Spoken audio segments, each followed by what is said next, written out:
Nate, welcome to the show. Yeah, I appreciate you having me, man. Yeah, stoked to have you on.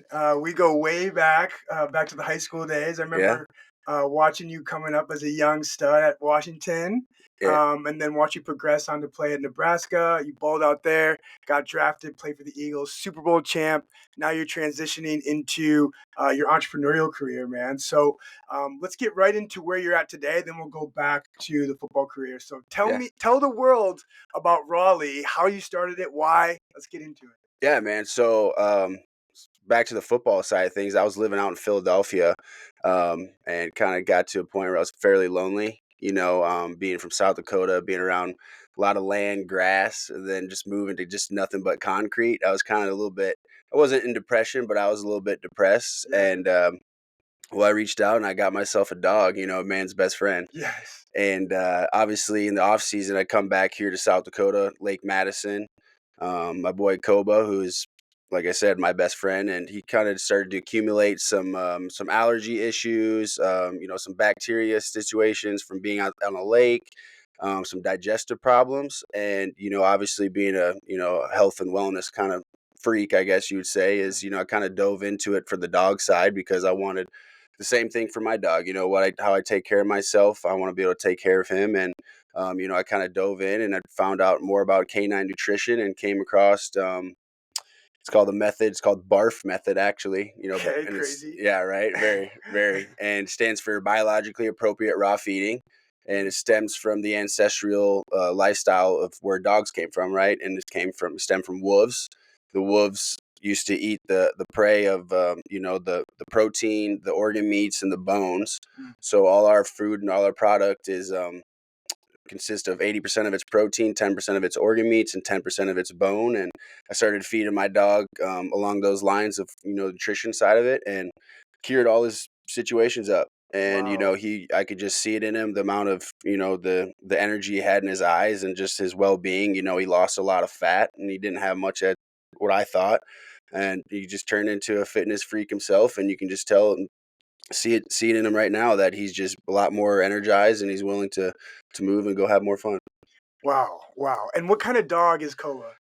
Cane Corso is how they're pronounced. He's an Italian Mastiff. Yep. He is beautiful. This Yeah. big black stud. Yeah. I call him handsome man. That's what I call him. It's a man. That's so awesome. And so you watched the transformation just by giving him different foods. I mean, was it frustrating before you found this process, like just watching him suffer through the allergies and some of the problems that he had? Yeah, it was. It was tough just because, like obviously I wanted the best for him, and, me being very active myself, wanting to get up and go do things, and then kind of see him not really wanting to do that. And he's a dog. I was like, what's kind of going on? But it was more frustrating diving into the nutrition side of pet health per se, kind of understanding where kibble comes from and what the process that it goes through. And for example, just because you see chicken and rice on a kibble bag doesn't mean you're getting the chicken breast and the high quality protein from the chicken. A lot of the kibble stuff is the scraps of the chicken, so you're getting the chicken's foot, the chicken's beak, the chicken's butthole, a lot of stuff for them to kind of cover their end and the margin side of things. And on top of it, when you get to processed kibble, it's cooked at such a high temperature that a lot of the nutrients even gets cooked out of the meals, right? Wow. So a lot of them are very high carbs, and we kind of flipped it on its head where we give it all the protein, organs, and bones, and then we supplement a little bit of carbs with sweet potatoes and hemp hearts and things of that nature. Wow. Wow. Yeah, because it just seems kind of ass backwards when you look at dog food. They're getting hard dog food, tastes like shit. Um, a lot of it, I think, comes from rendering plants, Yep. right? Like rendered food from, like you said, chickens, from pigs. So it's like not quality stuff. And this is what we're giving our dogs, the animals that we love more than anyone. Right, It just doesn't exactly. make any It sense. doesn't make sense. And like you said, a lot of the products are rendered. I know guys that kind of made a living and just based off of getting calls and say, hey, there's a couple dead deer on the side of the road. You come scoop them up, and then that's the stuff that you find in your kibble and whatnot. So, we just took the all natural route, and I think it just kind of stems from how us as humans should be.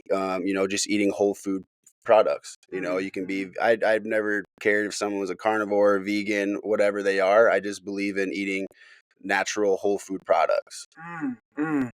Yeah, and actually, in my previous role back in the day, we actually looked at starting a rendering plant because of the amount of money those places Oh make. yeah, I mean, the amount of money in dead animals is insane, and so it's no. It's of course they're gonna use these shitty products and put it into dog food and profit, and at what expense? At the expense of our dogs. exactly. So I'm just stoked for this venture that you've started.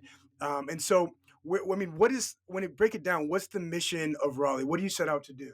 Just take care of our dogs, man. I really think that, a lot of the issues and veterinarian visits that you have are just through canine nutrition. I Mm, think just like humans, what you put in your system is what you kind of get out, right? And mhm. I'm just in the boat of I want to take care of the guys who take care of me because I think Koba, he does a lot for me than he knows, obviously, for, Yeah. my mental and just getting up in the morning and taking them out and being active.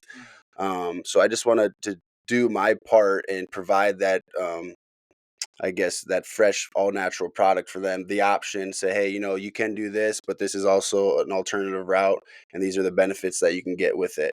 Right now we still do have a lot of customers who feed us half kibble, half Raleigh, mhm. and it's kind of funny because we'll get videos back of people and their dog picking out the kibble, putting it on the ground. Wow. So it's the dogs know, they Yes. can tell. I mean, you can see it in their stools after they eat the kibble versus the raw food. It's from, kind of peeing out of their butt versus, Mhm, hard firm stools like how it should be. And mhm. the stools are smaller. And to be honest with you, the stools don't even smell anymore. Wow. Yeah, which is kind of one of the first things that we noticed with feeding them the all natural product is that the poops don't smell and they're a lot smaller because the body is actually using it and because it's good nutrients and it's getting digested the right way. So, Nate, can we get this for people too? Because I got a lot of homies, and they Yeah. got some shitty farts, some smelly farts. Yeah, I'll tell you right now, I had a couple beers once and I tried it myself. So I Wow, mean, it's everything that we do, all the way back to our meat plant. Everything is USDA inspected. We have a USDA inspector in the meat plant every single day. So all the products that are brought in from the farms are the same products that we put into Hy-Vee and all the other local grocery stores in town. incredible, Yeah. man, incredible. And so, talk about that. How did you get hooked up with the meat processor, or like talk through that process? Because hell, I don't know where to go and get meat for dogs. I mean, Yeah. So honestly, I just dove into it. Like I said, I started taking care of my own dog, and I mhm, kind of saw a lot of issues around town. I had a bunch of family and friends who had, similar problems from digestive issues to anal bleeding, mhm, to hip and joint, like arthritis pains. mhm, So I created a kind of my own recipe and started giving it to their dogs. And I got feedback from them and how well it started to adapt with them. And I went to a local meat locker and I mhm, said, "Hey, is there any way that you can kind of help me? This is kind of where I want to go with this, and I'm looking to get some farmers who can give me these, the chicken necks, the proteins, the organ meats, the kidneys, the livers, the spleens, and stuff of that nature. Because obviously, I don't have very good ties with the farmers, but I ran into a guy who does, and he knows a lot of local farmers around town, and he pretty much put it together for me, and I gave him the recipe, and then we got a meat plant, and then we put it in the grinder and mesh it all together, and we create Raleigh product. wow, wow. And so, what's the path forward? I mean, as you market this and grow the business, are you focused on direct to consumer? Are you focused on getting into these big stores so that the stores sell it? I mean, what's the path forward? A little bit of both. I think for us right now is exposure. I think a lot of people are uneducated with the raw feeding of sides. Obviously, when you hear raw, you're like, well, can't you get sick and stuff from that? Well, dogs have a higher acidity level in their stomachs, Mm, which allows them to break down the raw food. mm, And the difference in raw and cooked is that when you get raw product, is that all the nutrients is going to be in the product versus when you cook it, it gets to high temperatures, you lose some nutrients, right? mhm. And right now, currently, we're in some stores where with Shields. Cool. Yeah, we're kind of growing in the retail side of things. We're at Earthwise and Pet right now. We're at a couple dog kennels in town with Wag Zone. Um, Currently working. We got a lot of new vendors coming in the first of the year. We got a nice Minnesota distribution center that's going to help us out to expand a little bit. But the cool part is that with all these retail stores I have had to talk with the president and vice presidents of nutrition and the side of things, and to get the feedback from someone who's been in the industry for 20, 30, 40 years to say that, hey, you're on right track. And if not, you're even ahead of a lot of other people. So that's a good feeling. Wow. Yeah. Wow. Because when did you start this, a year ago? 2 years, probably 2 years. Took a couple months off to go back and finish my college degree, but Congrats, yeah, bro. yeah. Took me 10 years, but I got it done. Hey, better Got late it than done. never. That's right. I made a promise to my mom when I left early that I would go back and get it, so I had to do it. Awesome. Yeah. Awesome. And in 2 years, I just can't believe the traction that you've established. Getting into these stores, I've been a part of businesses trying to get into these retail stores. It's not an easy thing to do. No. Shields, it's a behemoth. So explain that process. Did you just reach out to them, and how did you get in? A little bit, yeah. Ironically, like I said, I started this company a little over 2 years ago, and it wasn't named Raleigh at first. So it was, I named it Raw Dog. I love that. Yeah, I loved it. I thought it was very fitting. Well, funny story about it. I went into Shields and I was talking to them about Raw Dog at the time, and they were very interested in, obviously, because of the hunting aspect and how well it can benefit the hunter dogs.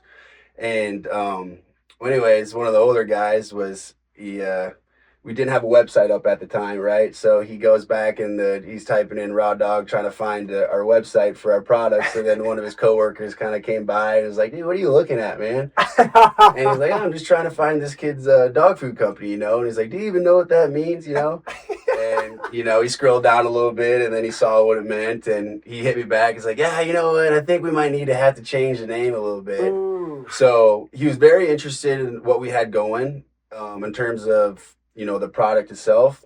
I have no idea in terms of marketing and things like that. So I hired out my brother-in-law, Cody Nesbitt, who does very well job. He's been a marketing guy for Sanford in town. He's at Hague Realtors, and now he's with Huff Construction right now. So Cody's legit. He does really well, and I'm always been a firm believer in I think being surrounded by a good team. Obviously I don't know the ins and outs of everything, but if I can build a team that does, and I get an expert in their field, that's how you grow, I think, as a company. Yes. And that's where we're at right now. And obviously Shields saw what we did with transitioning into that phase, and they loved it. And they just took us on, man. Crazy. What a journey, man. And so, 5 years, 10 years from now, what is like the ideal place that you want to be? How big do you want this thing to get? I want it to grow. I don't see us being, the biggest dog food company in the world. I want us to grow, because I think one thing that we provide that a lot of other companies don't is transparency. And, all the products, like I said, we get our USDA approved. We got a USDA inspector on site. And then we even take all our products and then we send them to get third-party tested in Omaha at Midwest Labs. Wow. So I can provide each consumer, their dogs, say, "Hey, this is exactly what's in the food that you're getting. This is the amount. This is, if something was deficient, that we would, then we need to add more of this involved." All the way down to the calcium, the phosphorus, you name it, fiber. There's all kinds of vitamin A, E, K, all kinds of stuff that dogs need. And so that's what we do. That's where we provide that transparency with people, is that we do get our products tested. And how much has this process shed light on your nutrition, on human nutrition? Has it opened your eyes as to, do we need raw food? Do we need to eat whole foods? Or were you already educated on that before? I was pretty educated. Like I said earlier, I think, just being from my background, playing professional football and whatnot, I've seen all sorts of things. I've played with Malcolm Jenkins, who was a vegan, and he never touched meat. They never touched pork, and I've never seen I don't think he ever got tired. Wow. Right. And so, I think that was kind of an eye opener for me, was, like I said, I don't care if you're a carnivore or vegan, what you are. I do believe in whole food products. If you go to a grocery store and you look at a list of ingredients and there's 30 to 40 things on there and 4 or 5 things I can't even pronounce, I'm probably staying away from it, right? Yeah. So, I think if you go in there and you see cottage cheese and it says cream and milk, and that's good. I'm cool with that, because it's just whole food products. And I think that's what everybody should hopefully be transitioning to, especially with a lot of the processed restaurants we have. You know, I think I'm not really big into eating out. I make all my food at home. I get all my foods from meat lockers, or I'll get a cow myself straight from the farm, and I just do my own cooking. Wow. Yeah, that's my next step in the process is I want to get my own cow. Or buy or at least a quarter cow. But Yeah. I need to buy a freezer so I can store Yeah. it.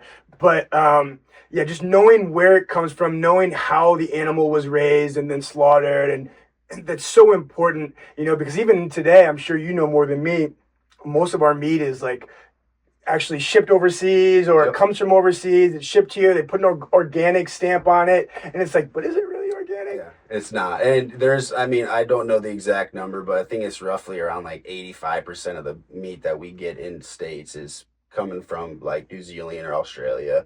But if we, trim a piece of fat or we repackage it or something, we can say, oh yeah, this is American made, So a lot of it is BS. So I like to, and that's what I love about South Dakota. Yes. Is that we're able to go and, hey, let's go to the farm next door in Hartford or whatever it is, and we can split a quarter or a cow between a whole family, and that's what my family does. We'll get a cow, my brother will get a quarter, I'll get a quarter, my sister and my parents will get a quarter. Smart. So I think, like I said, I just believe in the whole food product is all.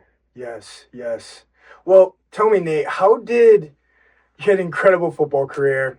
How did football, being a part of a team, grinding day in and day out, focusing on your optimizing your body's health, competing with the top athletes in the world, how did that experience prepare you for entrepreneurship? That's tough. I think one thing that I've really loved and admired about football is I don't think there's anything better that is very similar to life, like football. I tell people all the time, I'm help training kids now, and you could work as hard as you want, do all the right things, and you could get hurt, and so you just never know. But having that hard work ethic, it's going to give you the edge, but it's not going to guarantee you success, right? And I think with football, I've definitely won a lot in my time, but I never learned anything from winning. Everything I learned from was getting knocked down and failing. Wow. And for a good example is my senior year, I was ineligible for my senior bowl game. I was down in the dumps. I let my family down. I felt terrible. And transition, I just kind of had that weight on me. And then I went into the draft, and just kind of that whole year of, like, I messed up, I made a mistake, but I'm not going to let that define me, right? And, fast forward a little bit, not even a year later, I ended up winning the Super Bowl, right? So, like, all those things for me, making all those mistakes and failing and getting knocked down helped me grow as a person and definitely as a player. And, that's one thing that I don't want people to fail, but I think like that's something that like you need to do. And I think that's something about football, as like the one play mentality. You could, as a receiver, you could go down there and drop a pass. You just got to let it go, man, because the next play, the ball might come and you got to catch it this time, right? So how can you learn from the mistakes that you made? And I think that's one thing that football taught me, especially in business, like there's going to be days where you're going to be down in the dumps. Just keep chipping away at it. There's going to be, it's going to get better. But a lot of people, I think, they get down in the dumps 1, 2, 3 days in a row. Then they hang their cleats up. Yes. You just got to keep chipping away at it. And then next thing you know, the ball's going to start rolling again in your favor. And then you learn from all those things that happen. Nate, that was super profound, that whole thing you just said, man.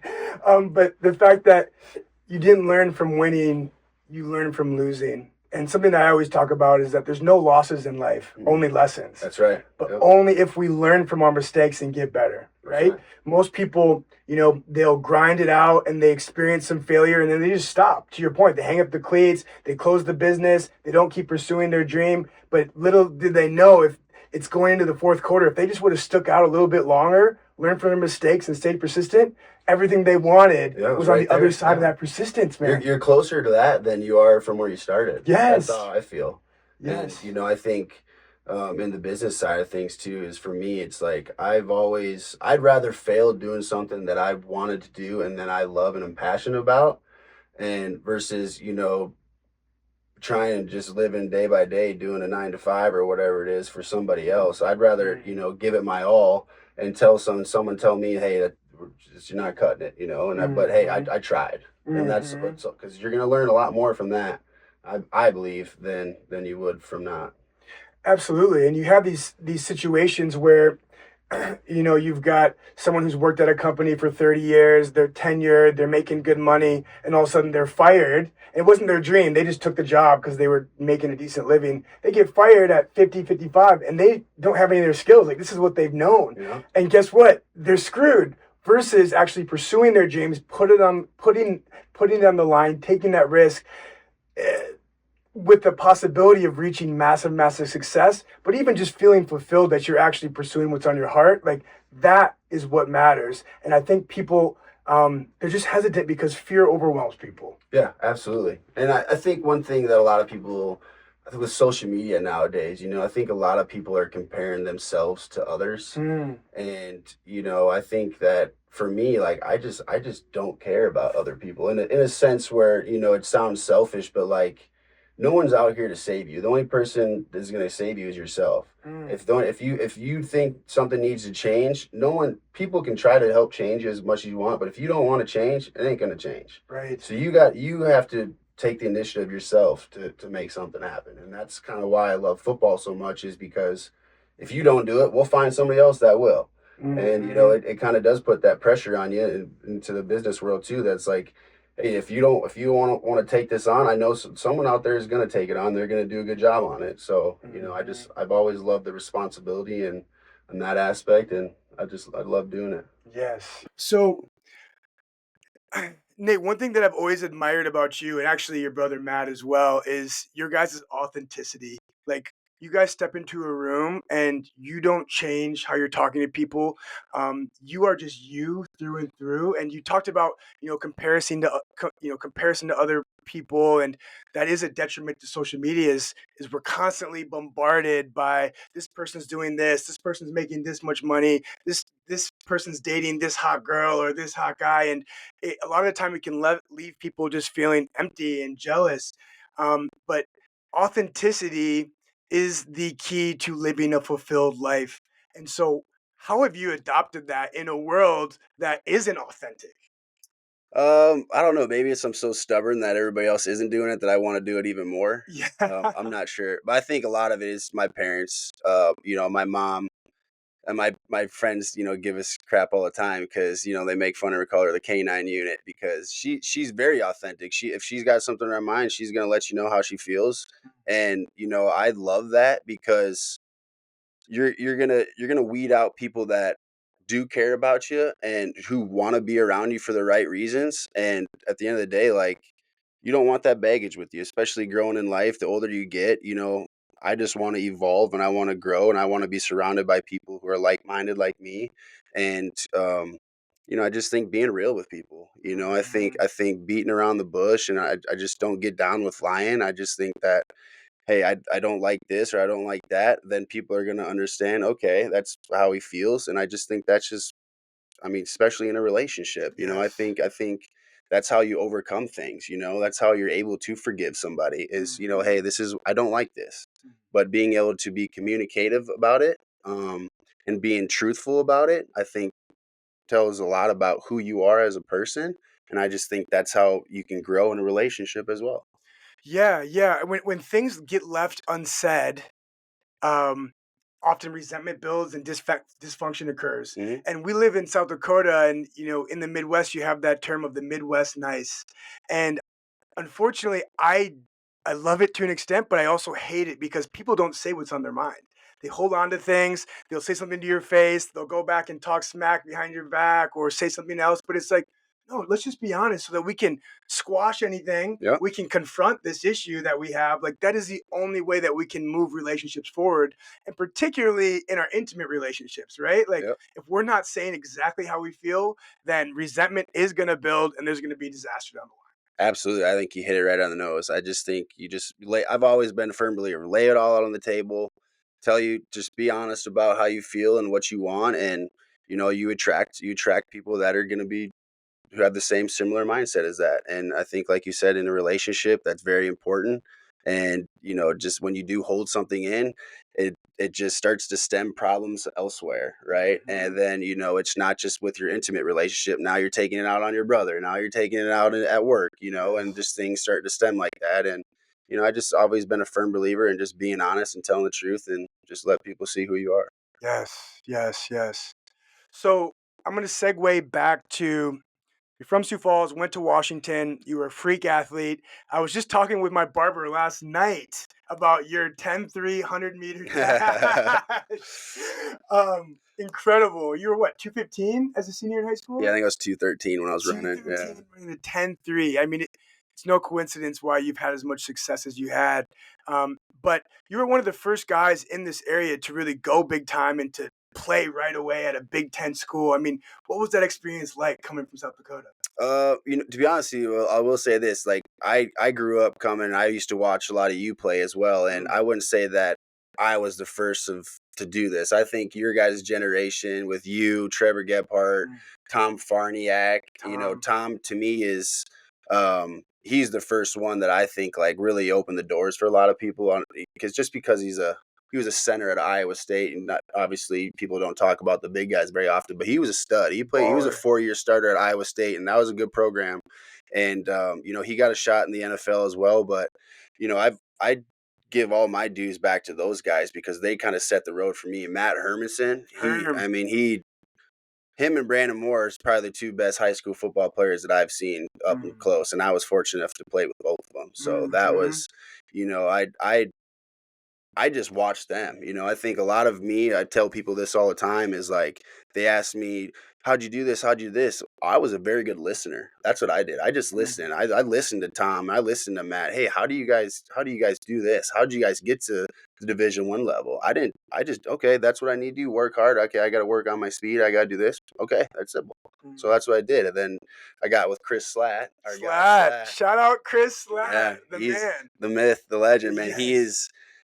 To this day, I've been around a lot of people in terms of training aspect. There is nobody better when it comes to speed training than Chris Slatt, and he is phenomenal at what he does. And he was a huge part in my success because, being a white boy from South Dakota, we don't get a lot of looks. But if you're able to go out there and run track and put up some numbers that are comparing with some of the brothers down south, then now you're knocking on some doors. And he was the guy that helped me with my mechanics, and he's kind of the one who kind of got that ball rolling for me.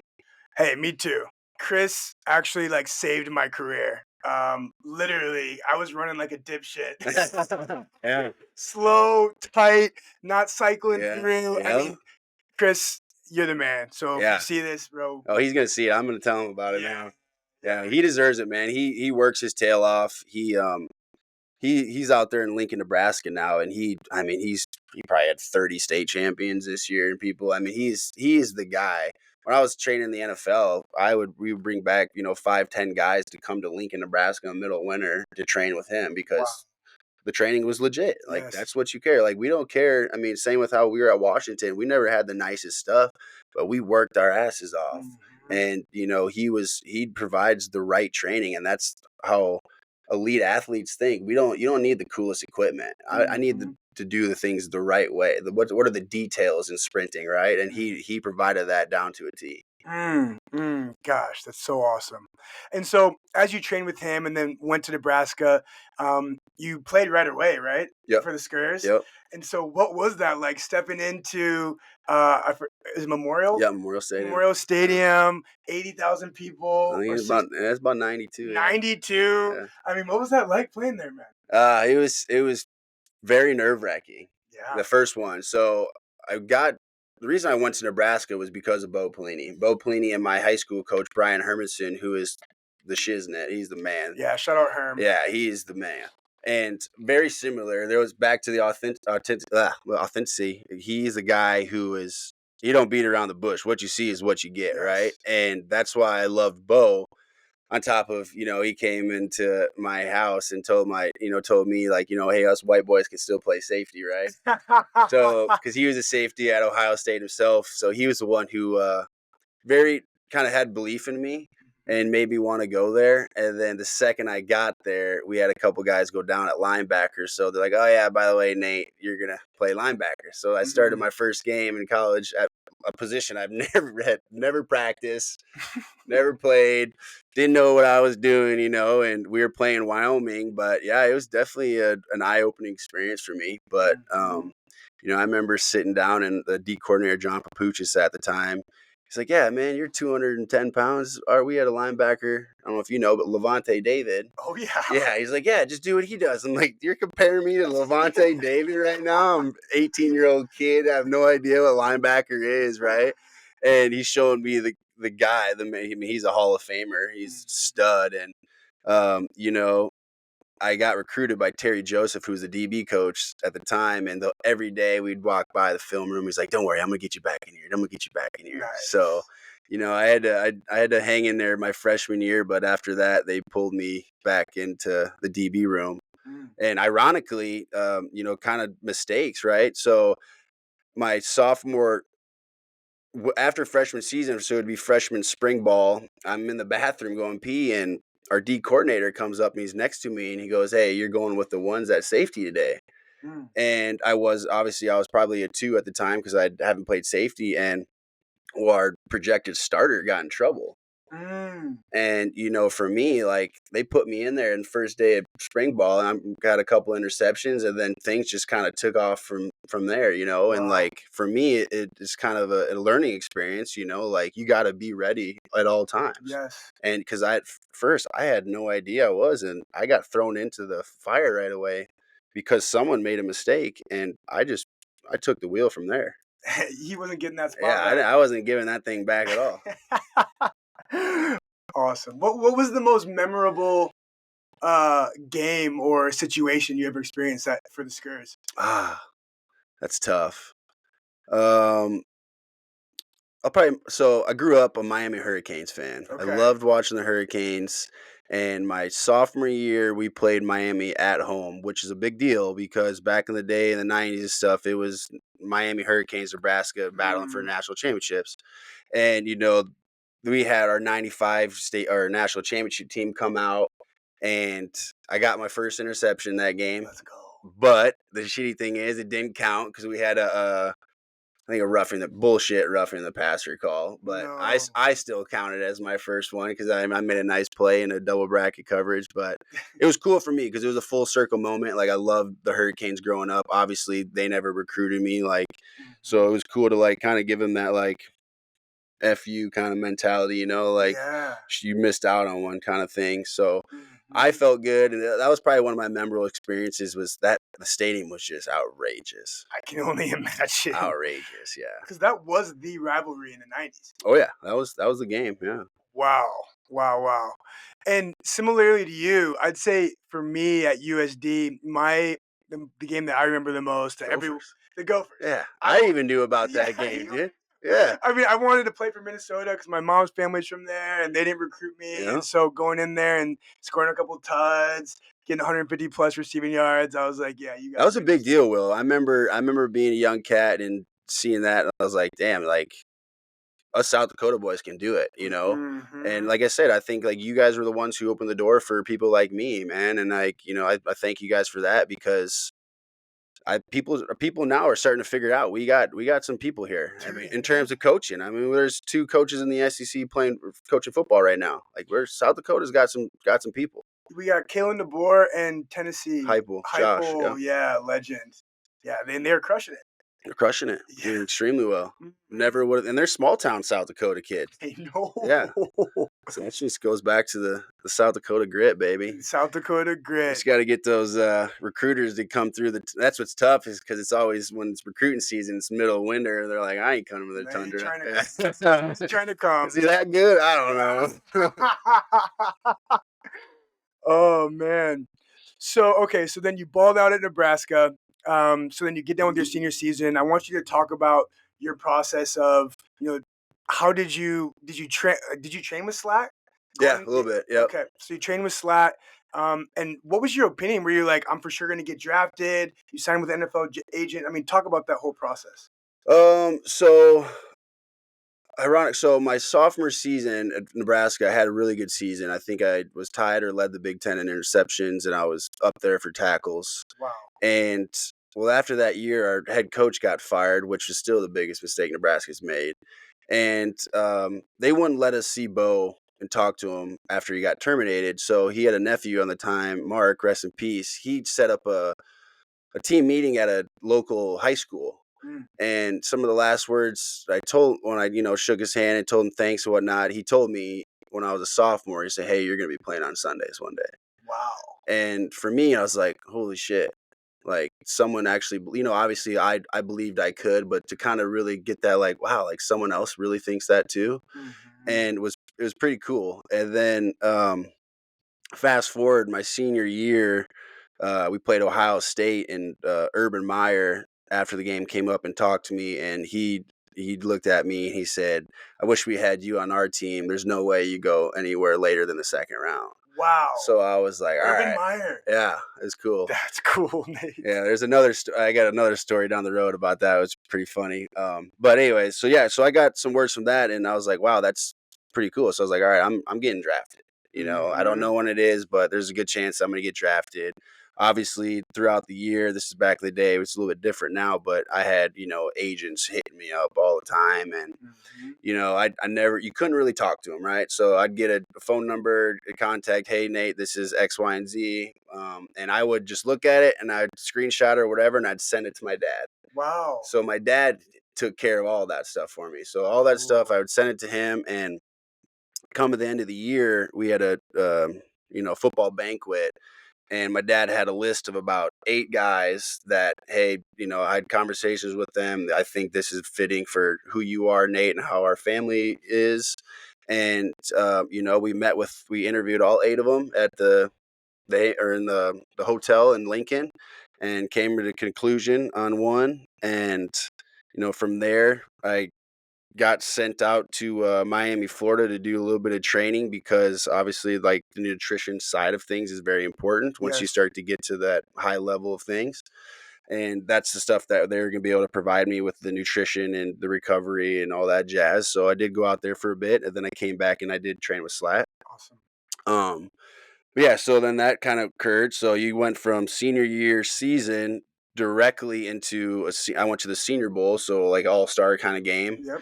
And training in Senior Bowl. Then I went straight to the combine, and then after the combine, I got drafted by the Eagles, and then straight from, I think you got a week after you got drafted, and then I was already sent to OTAs and training. So there is kind of like not rookie slump, but get to about week 13 of your rookie season, and you really wonder, like, do I love football? Because like I've been in it for a while now, and it's tiring, dude. It's people think, when you go to the NFL, it's just all cookies and rainbows. It ain't. Like, you're working. And in Philadelphia, there's a reason why we're, one of the top teams and we're Super Bowl champions, because we worked hard. And there's a rule in the NFL. Once you get to about week 13, you can't wear shoulder pads. Interesting. And so for practice, right? Yeah. Well, Malcolm Jenkins at the time, he won a Super Bowl in New Orleans years prior, and he was our captain, he was our leader. And we didn't get down like that. We were headbutting all the way up. We had pads on in Minneapolis a day or two before the Super Bowl. Wow. Yeah, so like we worked hard, and wow, that's, and like, again, that's what separated us from other people, and I truly believe, and that's why we were champions. Wow. So we're going to talk about the Super Bowl here in a bit, but what was the talent difference between college to pro? I mean, how much different is it? How much faster? I mean, what was it hard for you to transition?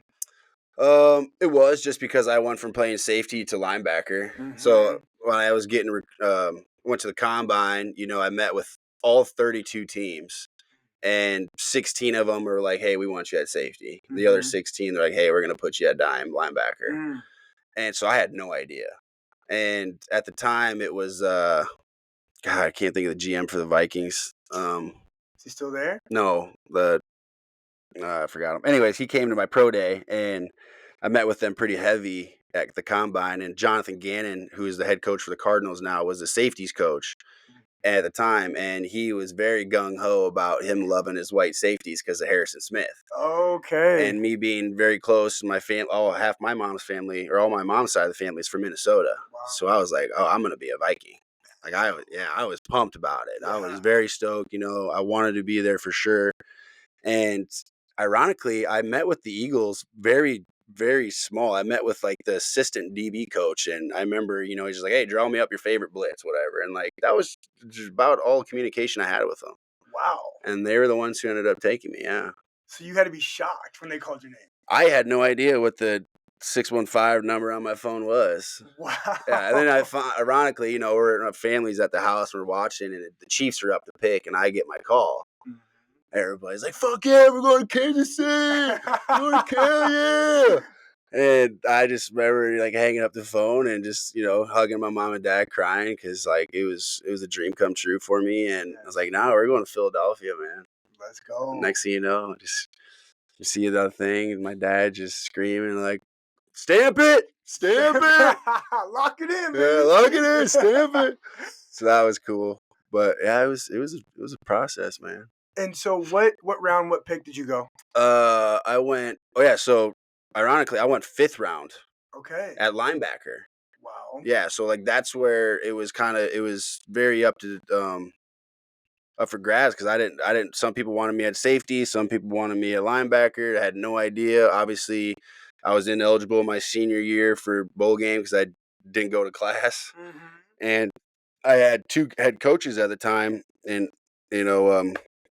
when I got to Philly, one of the coaches was kind of telling me like why I fell to the 5th round, and they would call Bo Pelini on the phone, and he had nothing but great things to say about me. Mm-hmm. Then they would call the other coach, and they were saying the opposite. So they're like, position coach? Oh, the head coach, all of them. They just, I had a new position coach every year in college. But Bo Pelini was like obviously singing your praises. Who was the other coach that wasn't? It was Mike Riley's crew. So he came from Oregon State. Oh, yeah. And I butted heads with them. Like, I'm not going to kid you wrong. Like, I kept it real. Yeah. I knew the day he walked in, his suit was 4 sizes too big for him. And, hey, guys, I right then and there, I knew we were fucked. We were fucked. Sorry for my language, but you can't bring a Pac-12 style coach into the Big Ten who's got to stop Iowa and Wisconsin running the ball down your throat. I mean, all the way down to our training, we didn't back squat once my senior year. Really? No. Really? We ran 110s like it was our job, and we would nothing but snatch and clean. Really? Yeah. For what were you running 110s for? It's a good question. Wow. They're trying to bring this Pac-12 football into the Big Ten, and you can't do it. You can't do it. There's a reason why the Big Ten is better than the Pac-12. That's right. I mean, Oregon figured it out too. Like you see their guys like up front. There's some dudes now. Oh, there's dudes. They're not just spreading the ball around. Like they got some dudes out there, and they figured it out quick that if you want to compete in the Big Ten, you gotta get the big boys up front. So then, getting back to this Super Bowl team with the Philadelphia Eagles, I mean, talk about some of your relationships with the teammates. Winning the Super Bowl is obviously the mecca of football. So what was the team chemistry like? Obviously, you talked about you were grinding, wearing pads all year when 99% of the teams weren't doing that. But talk about some other cool things that maybe you thought for sure is the reason that set you apart to win that shit. We were so tight-knit. Like, there were so many more teams that were on paper that were better than us. And on top of that, we lost our 5 best players. Darren Sproles, Jordan Hicks, Jason Peters, Carson Wentz, who was the MVP of the league that year. They all tore their ACLs. So, like, we were down bad. Yeah. But our team was so tight-knit that, like, we just loved each other, and we played so hard for each other. I think one thing that as a defense, every Thursday we would go to a steakhouse in town, and it'd be 30 of us in there. Wow. Like we'd do stuff outside of work, and I thought that was very important in terms of like team chemistry and like understanding, where your teammates are at in life too. I think that's really big in terms of like being a good football team. And we did a lot of stuff outside. We would have Halloween parties. We would do, Thanksgiving at, someone's house or whatever it was. Like we were always together. And I think that was a testament to why we were so good. Yeah. Honestly, we were just so close to each other. Awesome. And so for the rest of your time in the NFL, did you ever have a team that had even close to that type of chemistry, or no? No. Um, we did like the next year. So the next year we should have went back to Super Bowl two. We had Alshon dropped a pass off his hands and got picked against the Saints, and then we would have had to. That was the year the Rams and the Patriots played in the Super like 6-3 or whatever. Yeah. And we had the Rams number for a good amount of time, so we would have had to play them in the NFC Championship. So we were pretty confident about that. But it was a little, with the whole Carson Nick situation. There's a little bit of, and then they're talking about bringing Hurts in, so there was kind of a lot of stepping on toes going on. And then they wanted our head coach out too, which was crazy. Dude just won a Super Bowl. Yeah, what? Yeah, that's just kind of how Philly gets down. But yeah, it was different, but we were very tight knit. I mean, it's on the defensive side of the ball. It's hard for me to say much on the offense, but like as a defense, we love Jim Schwartz. We knew he had our back. We as a team, like we were tight. We didn't really lose any pieces. We were still the same guys coming back. We added some better ones. We brought in Mike Bennett and Haloti Nagata. Yep. Big Haloti, he's a Hall of Famer. Wow. But yeah, we just got better, but just like life, man, we had a couple breaks that didn't go our way, and shit happens. Shit does happen. And I love the topic of team chemistry and team culture, because I think many people don't understand what culture of organizations mean in sports, but also in business and in organizations. Like, investing in your team, investing in those activities outside of actually work itself, making sure that everyone is on the same page. Actually, coaches or leaders of companies investing time in finding out what's going on in guys' lives, staying ahead of the big issues like we talked about. Like, it's an underrated thing that goes so far when it's done right. I agree. Absolutely. I think, like you said, building a good team, having a good team is just makes you limitless. I really Yes. do believe that. I think I'm very educated and kind of have my hands dipped in a lot of different buckets, and I'm versatile with a lot of things, but I'm not an expert at marketing. But if I hire who is, that's just going to make my stuff better, Yes. So I think just surrounding yourself with people who are really good at what they do is just how you create a solid team, and that's how you build a dope company. 100%. And it takes that sort of kind of ego death, right? To not be afraid to have smarter people than you come into the organization, right? Because that's where CEOs fail, and that they have to be the boss. They're kind of the dictator. And then they feel kind of nervous when smart people come around, because it's like, oh, they're going to question me. Yep. But if you have a selfless leader who hires the people that are smarter in their particular area, and then their job as a leader is just to bring the people and to lead. Yeah. And when you get those people, like you said, the actual future is limitless. Limitless. Yeah, I think when, especially in terms of football and business, like if you think you're the smartest one in the room, you're probably in the wrong room, right? Yes. And I think for me, like I've gotten this from my dad. My dad's been an athletic trainer for 35 plus years. He's 63 years old, and I could still walk by his bedroom or something and still see him reading stuff, how he can be better at what he does. And I'm like, man, that's so eye-opening for me, because this guy's 63. He's on, like, he's about ready to retire, but like, no, he's still trying to evolve. Like, what can I do? What to be better at it? And that's just so eye-opening to me. It's just like, you never should stop learning. Right. And, being a younger Nate, I thought reading was dumb, blah, blah, blah. But now growing and evolving, I'm like, all I want to do is learn more. Yes. Like, how can I learn more? Because that's just going to make me better. It's going to make me better, so then I can better my girlfriend. I can better my family. And that's just where I'm at right now with life. And I think that's something that's motivating me right now, is just to learn more. Yes. Knowledge is power. Knowledge is power, man. Knowledge is power. It really is. And it's so important for us to keep that curiosity about life, right? Like, we don't know everything. If you think you don't know everything, you're an idiot. Yeah. But it's staying open-minded. It's not being set in your ways. It's being willing to be wrong. And it's committing to improving yourself day in and day out, whether it's reading, whether it's, doing the physical stuff that we need to do to stay right. It's all about optimizing. Well, if you think about Robin Sharma and his 4 interior empires, your health set, your mindset, your soul set, and your physicality. Yep. Like all four pillars have to be on point. Otherwise, you're not optimized to be your best self. I agree. I hit that right on there. Who was that said that? Robin Sharma. Raman Sharma? Yeah, he wrote the 5 a.m. Club, Okay. and Yeah. then he's wrote The Monk Who Sold His Ferrari, a bunch of books. But legend. Yeah, I mean, that's spot on. He knows what he's talking about. He it sounds sure like. does. He sure does. So, so then, okay, so you had this incredibly successful football career. Now you've transitioned into entrepreneurship, but when your football career came to an end, you had some injuries that kind of brought it to an end. What was it like when you were finally done? I mean, was it tough? Were there any identity issues? I mean, football is all you've known for so long. Let's talk about that. Oh man, it was really tough.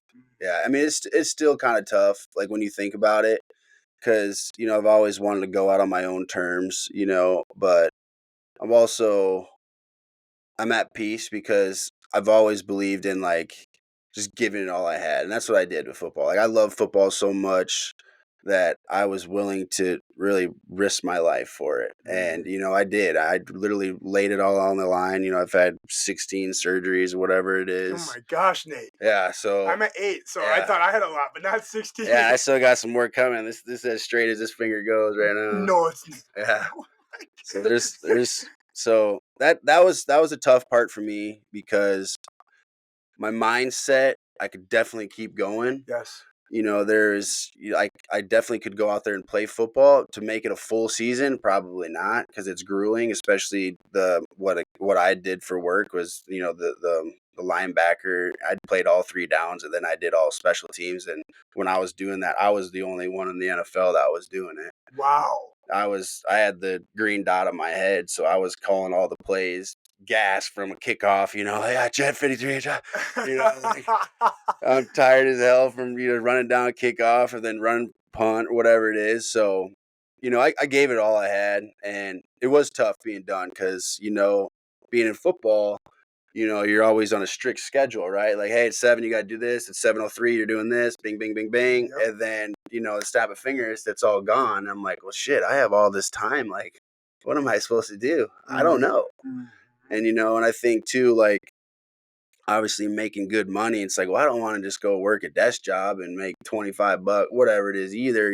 So I'm like, it was tough, and a lot of me took I was sitting on my deck at the lake quite a bit, just staring out on the water, and like I did that for days at end, and I felt like I did, lose part of me just because I didn't know what was next. Yeah. And, once, and then my buddy, Ethan Carter, he took the initiative. We both came out college early. We were the only ones made to the league at the time, and he went back and got his degree, finished it, and he kind of encouraged me to now's the time to go do it.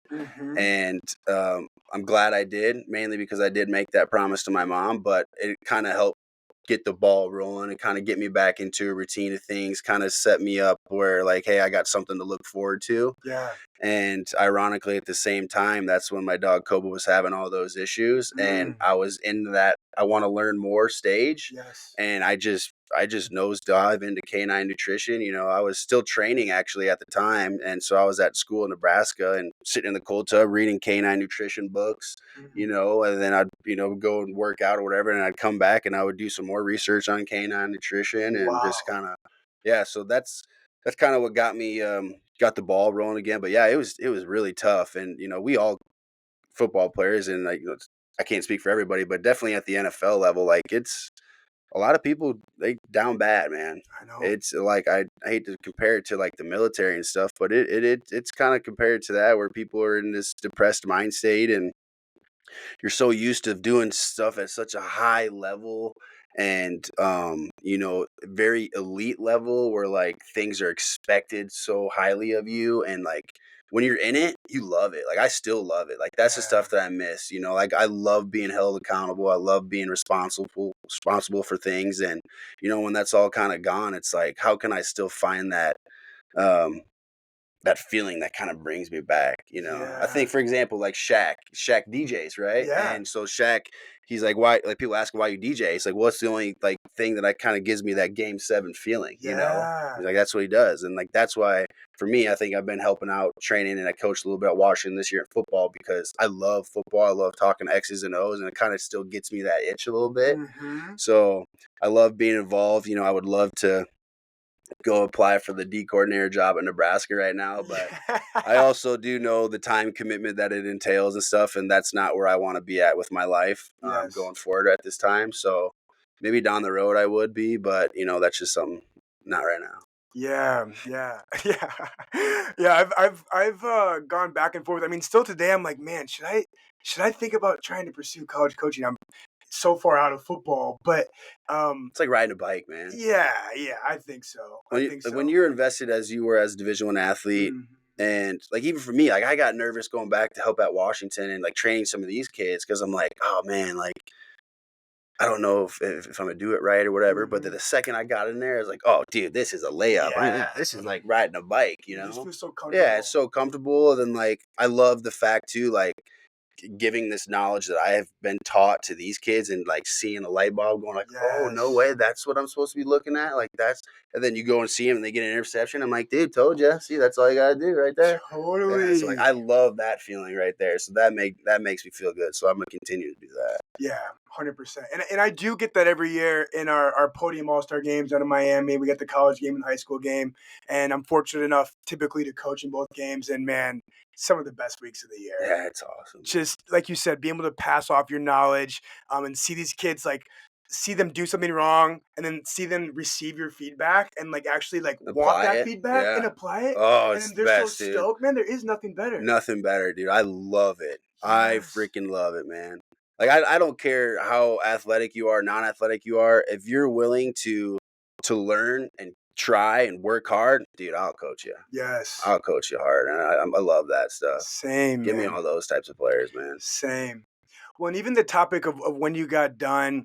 I mean, I had T Star on the podcast a couple months ago. He said the exact same thing you said about getting done with football and just kind of feeling lost. I experienced the same thing. I mean, I didn't make the league, so yours is on a higher level, but it's all I knew up until I was Mhm. 22 years old.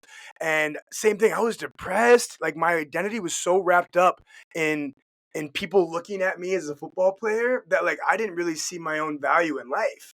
And it it hit me like a ton of bricks. And I think we have to have this conversation more, and there has to be some sort of education for kids. And I don't know what it looks like, but it's like, how do we prepare these young athletes for the end of their sport career?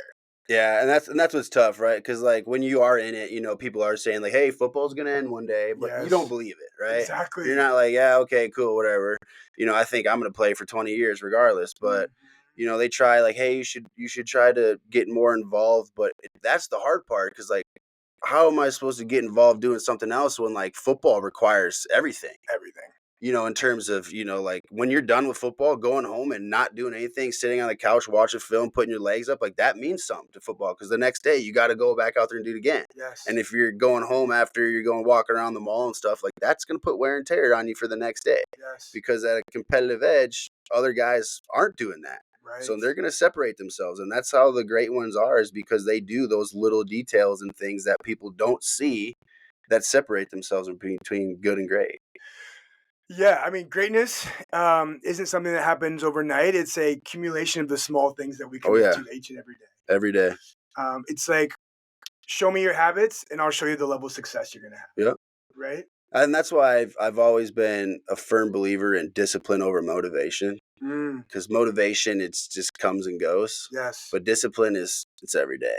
every day. You know, like there's like I said, especially in business, right? Like there's gonna be days where you don't get an order. You're like, Mhm. oh shit, like am I doing this right, man? Blah blah. Blah. Your motivation's through the roof, but it's like my discipline saying, nope, you still got to go get the boxes lined up. You still got to go do this X, Y, and Z because there's gonna be a day where it does. Maybe you do next day you get 20 orders or whatever it Yes. is, and like you don't want to be not prepared for it, you know. Hmm. So like that's the hard part in it is you know, just being disciplined. But I'll take discipline over motivation any day of the week. Any day. And I'm excited to get you information about EOS and what I do. I've got a book for you too. I love the fact that you're reading a lot now because part of EOS is running the business on data. So we map out a scorecard for the organization. And so, obviously you have the revenue, you have the expenses, but then it's okay. What are the day to day tasks? What are the weekly tasks that I have to do to drive revenue? Right. Like, so how many sales calls am I making? How many connector meetings am I having? How many retail stores am I reaching out to? Right. So what's actually driving the revenue? So now we're not just focusing on the destination. We're focusing on the work to get The us there. details to it. Yep. Yes. Yep. And so once you dial that in, it's not a guesstimate anymore because you start to look at patterns and trends over months and years, and it's like, oh well, I made 50 sales calls in 2 weeks ago, and now I'm getting all these orders today. Like that's not a coincidence, Nope. right?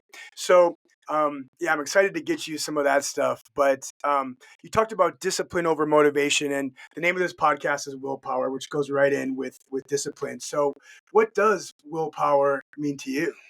Oh, that's tough. Willpower to me, I guess, would be doing something you don't like to do, but doing it like you love it. Wow. Yeah. Yes, Nate. Yeah, because it's tough, man. Like there's days where it's like even today, man. Like I've been swimming a lot, Mhm. and I had to swim a mile today, and I'm like, I got to that half quarter, 3/4 mile. I'm like, fuck this. I I'm know like, the feeling, I'm about man. to drown right now, but I'm like, that's not who I am, man. Like, Yeah. just keep going. Do one more. See what one more does. Okay, I went down back. I'm like, wow, okay, like somehow I got my second breath there. Like, all right, one more. Just keep going, Yes. right? So like I've been a firm believer in that, and I think I got that. I've been instilled that with my parents, man. Mm. They're hard nosed people, and they work their ass off, and it's that's what willpower is for me, man. Awesome. That was really well said. And I have to ask, like, you are as jacked as you were when you were playing the NFL, lean and mean, baby. I mean, what's motivating you to stay so healthy now? I mean, because you see a lot of guys that get done playing and they just let themselves go, but you are dialed in. Yeah, I think where I want to be in life, like we talked before, like I want a family and I want kids, and growing up, my coaches were my parents. Like my dad taught me every sport possible, and Yeah, he would come home from work and I wouldn't know what kind of day he had at work, but he would, hey, you want to go pitch in the backyard? You want to do catching? Hell yeah, let's go do it. cool. And for me, like I want to be able to do that same thing for my children one day. And I've always been a firm believer in leading by example. I've never been a very high vocal guy, but if I can show people how it's done, and like just even, I've really am a firm believer in fitness is the best tool because it shows you like, hey, that guy's disciplined, man. Like you don't just Mhm. get fit like that for no reason, like you got to there's steps and a process to it, and that's why I mean it makes me feel good too. Yeah, Obviously like I want to live, and I want to do better. I just want to yeah. grow, and I just think like that's a step in it, Like if you take care of your physical, it's going to help take care of your mental and vice versa, and I just want to be able to provide that same life that I had from my family and give it to or my parents and give it to my family that's going to happen in the future. That's amazing, Nate. Yeah. And that reminds me of what Matthew McConaughey talked about in his book Green Lights. He Oh yeah, talked great book. great Yeah, book. my sister got me that book. Yeah, Yes. And did you listen to it or read it? I read it. Yeah, You should listen to it too because it's him talking and it's just so cool listening yeah, to he's him the tell his man, dude. I stories. love McConaughey. Yeah, you want to talk about authenticity, bro, through and through. Yeah, he's a tough nosed dude, man. He is. He's been through some shit, but he's the guy. He just keeps it pushing, baby. He does. Yeah, There's a reason he's one of the highest paid actors in Hollywood. yeah, no doubt. But in the book, he talks about how I had no idea what I wanted to be when I grew up. The only thing I knew I wanted to be was a father. Yep. And that's the case for me. It sounds like it's the case for you. And so, when we look at the futures and our motivation for life moving forward, it really does come to the next generation and our families. And because you and I both have been blessed with just incredible parents, incredible families, like it's our responsibility to continue that cycle. No doubt, absolutely. And then even more, it's just me and my brother left for the Gerry, so I Mhm. gotta reproduce. So Got to carry the I gotta name, carry dog. the name, man, and I gotta do it the right way because my dad, he does everything the right way, and like probably for you too. Like I think, like McConaughey might even said it, like every boy's hero is their dad, man. Yes. You know, like, because when you're so young, you don't see all the sacrifices that they really make, and then when you do grow up, you're like, holy shit, this whole time like he was doing that, and he didn't ask for one thing out of it. You're like, wow, man, he's the fucking man. The man. Yeah. Well, and I love hearing how positively you talk about your father and your mother, because honestly, Nate, like I feel like I always appreciated my parents and always appreciated my dad. Like my dad was my go-to person for my entire life. But when he passed away about 7 years ago, that was when I really realized how much value he provided to me in my life. Like it really just slapped me in the face of like I can't believe how lucky I was to have a father like him No doubt, guiding man. me and leading me because he is the reason I am who I am today. Absolutely. And I think for like my dad, he did such a good job. When I think about it now, is like he never was there holding my hand through everything, but he was always there, right? Because he also knows that, like, hey, like, you're your own man. Like, you're gonna have to go out there and you're gonna have to learn life on your own too, right? You're gonna have to make mistakes, because I think he believe. I mean, I'm not putting words in his mouth, but like, in order for you to learn, you gotta have to go through the ringer sometimes, man. And I thought he did a very good job of like putting me on my own to learn those things, but also, like, hey man, like, I got you. Let me help you out a little bit. Like, he was very on that fine line, and I thought, like you said, man, like, you're the fucking man. Yeah. You don't realize how much they do for you, especially for a young boy, until you get older. Yeah, so blessed. So, all right, we're winding down. I want you to leave the people with one of your favorite philosophies or mottos or quotes that you like to live by. I'll give you two. So you might have seen this one because you were at Hardwood at the time. So we used to slap the sign when we walk out, and it was a winner never quits and a quitter never wins. Yes. And I think it just goes back to the business mindset, man. Like, there's gonna be days where you're down in the dumps, you don't think shit's working right. Don't give up, man. Yes. The sun's gonna shine. Just keep going. And then obviously this one I kind of learned growing up. Kind of learned this one on my own. And you ever heard the difference between a cow and a buffalo? No. South Dakota boy. So obviously animals, they suspect storms are coming, right? Well, if you watch them, you watch a cow, he sees a storm coming, he's going to try to outrun the storm. And what he doesn't know is that a storm is going to catch up to him, and he's going to be running with the storm for longer, and he's going to find himself in the shit for longer. Well, the buffalo, he sees the storm, and he turns around and runs right at the storm. Wow. And that it kind of how I see it is, problems are going to happen in your life. If you avoid them, shit's going to just get prolonged. It's going to get worse. You see a problem, just face it head on. Because at the end of the day, the storm's going to come. You might hit it. It's going to suck for that 5-10 minutes, but once it's by, you're out of the storm. Yes. So you don't want to be stuck in the storm for too long. And that's one thing that I've really harped on, is growing up and just seeing adversity, man. Like, being through it, growing, just being sports and business, you get put in adversity moments, and it's like, I think for me, just hitting it head on right away, and just like, hey, we got a problem, even in, relationships with your girlfriend or wife or whatnot. Like, hey, this is something that we need to address. I don't want to just sit and let's think about it for a week or whatever, when we can just talk about it right now. Yes. Let's find the solution right now. And I think that's it's very important, because I think at the end of the day, it shows, good communication, and it's very trustworthy of you, and it's very accountable. And, that's one that I've really loved. Just the cow and the buffalo, baby. I'm using that moving forward. Yeah. That is so cool. Yeah. Are you going to run from the storm, or are you going to run into it? Yeah. Are you going to face your problems, or are you going to run from them? It's just so simple, but it makes so much sense. So much sense, man. Yeah. They both suspect that the storm's coming, man. How are you going to handle it?